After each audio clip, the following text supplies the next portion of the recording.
توحید سے محبت کیا ہے؟ اللہ سے محبت تمام محبتوں سے بالاتر ہو جائے. کوئی محبت اللہ کی محبت سے اوپر تو نہیں، برابر بھی نہ ہو. برابر ہونا شرک ہے، اوپر ہونا تو سمجھیے کہ اور پتہ نہیں شرک کے علاوہ بھی کوئی اصطلاح ہمیں ایجاد کرنی پڑ جائے گی.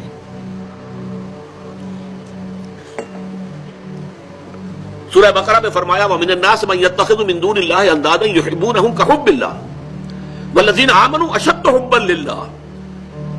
لوگوں میں سے کچھ ایسے بھی ہیں جو اللہ کے سوا کچھ ہستیوں کو محبوب بنا لیتے ہیں، اللہ کا مد مقابل بنا کر ان سے وہ محبت کرنے لگتے ہیں جو اللہ سے کرنی چاہیے تھی. وَالَّذِينَ آمَنُوا أَشَدُّ حُبًّا لِلَّهِ، اور جو واقعتاً اہل ایمان ہیں وہ شدید ترین محبت کرتے ہیں اللہ کے ساتھ. تو قرآن یہ نہیں کہتا کہ آپ والدین سے محبت نہ کریں، کرو، لیکن والدین کی محبت اللہ کی محبت کے برابر نہ ہو جائے، اس سے بڑھ نہ جائے. اولاد سے محبت کرو، اولاد کی محبت اللہ کی محبت سے بڑھ نہ جائے. دیکھیے یہ محبتوں کا امتحان ابراہیم سے اللہ نے کیسے کیسے لیا تھا. وَإِذِ ابْتَلَىٰ إِبْرَاهِيمَ رَبُّهُ بِكَلِمَاتٍ فَأَتَمَّهُنَّ قَالَ إِنِّي جَاعِلُكَ لِلنَّاسِ إِمَامًا. کیسے کیسے امتحانوں میں سے پاس ہونے کے بعد پھر وہ مرحلہ آیا کہ اللہ نے فرمایا ابراہیم میں تمہیں تمام نوع انسانی کا امام بناتا ہوں. والدین کو چھوڑا اللہ کے لیے، دربار چھوڑا اللہ کے لیے. بادشاہ کے دربار میں آنکھوں میں آنکھیں ڈال کر مناظرہ کیا کہ نہیں کیا؟ بادشاہ جو ہے وہ مرعوب نہیں کر سکا. وَبُہِتَ الَّذِي كَفَرَ، بلکہ جو مناظرہ ہوا ہے تو بادشاہ جو تھا نمرود وہ مبہوت ہو کر رہ گیا. اپنی جان کو اللہ سے، اللہ کی محبت سے زیادہ نہیں سمجھا. آگ میں کود گئے کہ نہیں؟ بے خطر کود پڑا آتش نمرود میں عشق. عقل ہے میں تماشائے لب بام ابھی. پھر اپنے ملک کی محبت پر اللہ کی محبت کو ترجیح دی، ملک چھوڑ دیا، ہجرت کی.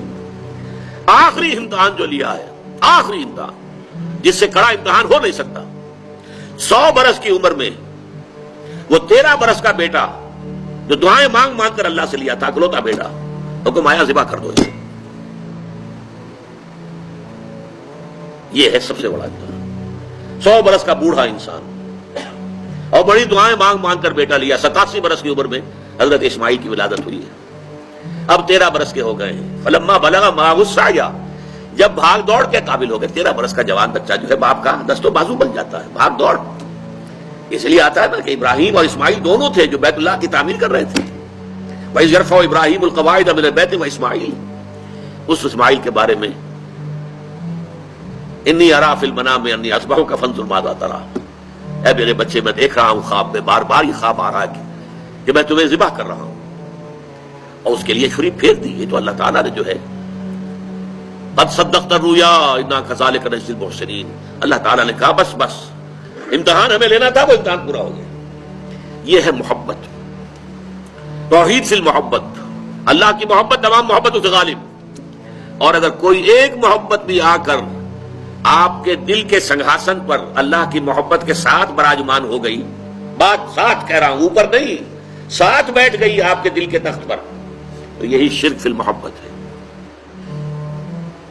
اب دیکھیے یہ تو میں نے انڈیویجول لیول پر آپ سے بات کی. اب آئیے اجتماعی سطح پر، بلکہ اسی ضمن میں ایک آیت اور سن لیجئے. اللہ کی محبت کے ساتھ جڑی ہوئی محبت ہے اللہ کے رسول کی محبت. اور پھر تیسری محبت ہے اللہ کی راہ میں جہاد کی محبت. اب توحید فی المحبت کے لیے سورہ توبہ کی آیت نمبر 24 جو ہے وہ لرزا دینے والی بھی ہے اور بہت جامع بھی ہے. قل ان کان آباؤکم وابناؤکم واخوانکم وازواجکم وعشیرتکم واموال اقترفتموها وتجارۃ تخشون کسادها ومساکن ترضونها احب الیکم من اللہ ورسولہ وجہاد فی سبیلہ فتربصوا حتی یاتی اللہ بامرہ واللہ لا یہدی القوم الفاسقین.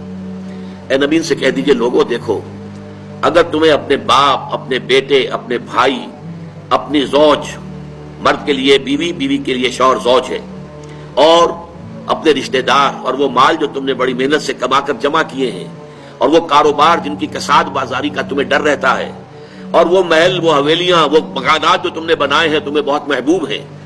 اگر ان 8 چیزوں کی محبت زیادہ ہو گئی تمہارے دل میں اللہ کی محبت سے، اس کے رسول کی محبت سے اور اس کی راہ میں جہاد کی محبت سے، تو جاؤ دفع ہو جاؤ، انتظار کرو یہاں تک کہ اللہ اپنا فیصلہ سنا دے. اور اللہ ایسے ناہنجاروں کو ہدایت نہیں دیتا.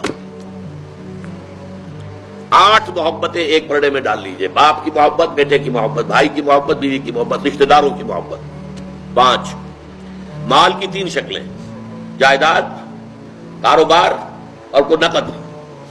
3 یہ شکلیں، 3 جمع 5 8.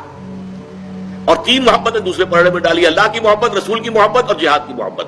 اب اگر یہ پلڑا بھاری ہے 8 والا تو جاؤ دفع ہو جاؤ. تمہارا اللہ سے کیا سروکار. اللہ ایسے ناہنجاروں کو ہدایت نہیں دیتا. سب سے پہلے یہ طے کر لو کہ ان 3 محبتوں کا پلڑا نیچے ہونا چاہیے، بھاری ہونا چاہیے ان 8 کے مقابلے میں. یہ ہے توحید فی المحبت اور یہ ہے شرک فی المحبت. لیکن اب اس کو لائیے ذرا اونچے سطح پر. وہ جو میں نے کہا انسانی معاشرہ، ریاست، اس ریاست کے لیے، معاشرے کے لیے بھی کوئی ایسی شے موجود ہونی چاہیے کہ جو اس میں رہنے والے یا اس میں شامل سب لوگوں کی محبوب شے بن جائے. یہ کامن محبت انہیں جوڑے گی، ان کے اندر اتحاد پیدا کرے گی. مثلا وطن کی محبت، وطن کی جے جے ہند، وطن کی عظمت کے گنگاؤ. قوم کی محبت، وطن پرستی، قوم پرستی، کوئی نظریہ پرستی. یہ بہت سی پرستشیں ہیں جن سے کہ لوگ پھر جڑے رہتے ہیں. نسل پرستی، لسان پرستی، زبان پرستی. یہ آج کل جو آپ کو کہتے ہیں کہ یہ لسانی عصبیتیں اور یہ نسلی عصبیتیں، یہ بلوچ نیشنلزم، یہ پختون نیشنلزم، یہ سرائکی نیشنلزم، یہ ایک اردو والا نیشنلزم، 5ویں قومیت نکلی تھی ہمارے ہاں. یہ سب کچھ کیا ہے؟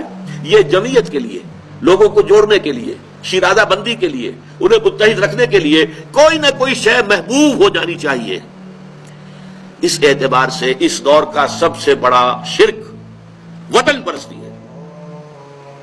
لیکن پھر دیکھیے، میں بات آپ سے عرض کر رہا ہوں، علماء کرام اس کو نہیں پہچان پائے. اس کو پہچانا ہے تو علامہ اقبال نے پہچانا ہے. اس دور میں اور ہے، جام اور ہے، جم اور، ساقی نے بنا کی روش لطف و ستم اور، تہذیب کے آزر نے ترشوائے صنم اور، مسلم نے بھی تعمیر کیا اپنا حرم اور، ان تازہ خداؤں میں بڑا سب سے وطن ہے، جو پیرہن اس کا ہے وہ مذہب کا کفن ہے. نظارہ دیرینہ زمانے کو دکھا دے، اے مصطفی خاک میں اس بت کو ملا دے. یہ وطن پرستی شرک، اس دور کا سب سے بڑا شرک. نیشنلزم جو ہے وہ لوگوں کو جمع کرنے والی شے ہے. ہماری قوم، ریشیل نیشنلزم بھی ہوتا ہے، نسلی قومیت. اور آج کل نیشنلزم جو ہے وہ علاقائی ہوتا ہے، ٹیریٹوریل نیشنلزم. ایک ملک میں رہنے والے جو ہے اس کو سب ایک قوم ہے اور اپنے ملک سے محبت سب سے اوپر کر دے. یہ ہے در حقیقت علامہ اقبال نے جس کو کہا کہ وطن ایک تو ہے وطن سے محبت ہونا، وہ ٹھیک ہے، حب الوطن من الایمان حدیث ہے. گفتار نبوت میں وطن اور ہی کچھ ہے اور گفتار سیاست میں وطن اور ہی کچھ ہے. وطن جب آتا ہے پولیٹیکل کانسیپٹ کی حیثیت سے تو معبود بنتا ہے. اس معبود کی ایک نماز ہے. آپ کھڑے ہو جاتے ہیں، ترانہ پڑھا جا رہا ہے اور آپ کھڑے ہیں جھکے ہوئے، سر جھکا کر کھڑے. یہ قنوت جو ہے یہ کس کے لیے ہو رہا ہے؟ وطن کے دیوتا کے لیے ہو رہا ہے. وطن کے دیوتا کا ایک اور ہے سلامی، جھنڈے کو سلامی دی جا رہی ہے. جھنڈا وہ علامت ہے آپ کے وطن کی. آپ کے علم میں ہوگا، میں اس ترانے کے پڑھے جانے کے وقت کھڑا نہیں ہوتا اور اس سے بڑی کنٹروورسیز بھی ہوئی ہیں، مجھے بڑی تلخ باتیں بھی سننی پڑی ہیں. لیکن میں یہ سمجھتا ہوں کہ در حقیقت یہ وطن کی نماز ہے، وطن کی حمد ہو رہی ہے، وطن کے اور ترانے گائے جا رہے ہیں. در حقیقت یہ اجتماعی سطح پر پولیٹیکل سائنس کے اعتبار سے آج وطن جو ہے وہ جو ہے ایک معبود کی شکل اختیار کر گیا.